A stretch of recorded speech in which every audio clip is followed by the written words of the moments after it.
ከአፓርታይድ የዘረኝነት አገዛዝ ነጻ በወጡበት ማግስት ማለትም ከ1994 ጀምሮ ሀገራቸውን ቀስተ ዳመናዋ ሀገር ብለው ቢሰይሙም ደቡብ አፍሪካና ደቡብ አፍሪካውያን ትላንታቸውን ረስተዋል።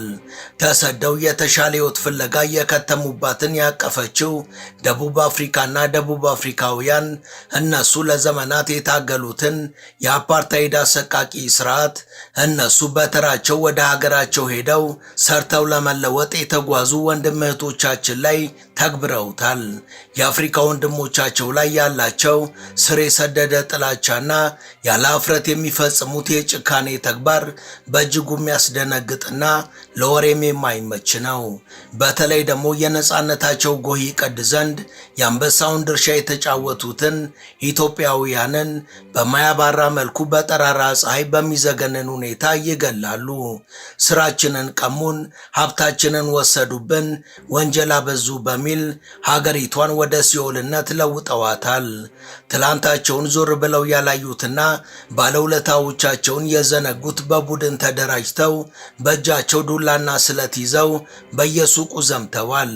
መሸሸጊያ ጥግ ያጡ ምስኪኖችም በላባቸው የገነቧቸው ሱቆች ከመቅስፈት ሲዘረፉ የዕድሜ ልክ ልፋታቸውም አመድ ሆኖ ሲነድ ተመለከቱ። ጥቃቱ በንብረት ላይ ብቻ አላበቃም። ኢትዮጵያውያንና ሌሎች አፍሪካውያን በየመንገዱ እየተለቀሙ በአሰቃቂ ሁኔታ በስለትና በጥይት በየዕለቱ ይጨፈጭፋሉ። በአንድ ወቅት አፓርታይድ ላይ በተደረገው ትግል ደቡብ አፍሪካን ደግፈው ከጎኗ የቆሙ ሀገራት ዜጎች ዛሬ በዚያች ምድር ላይ ባህር ተብለው ደማቸው በከንቱ ይፈሳል።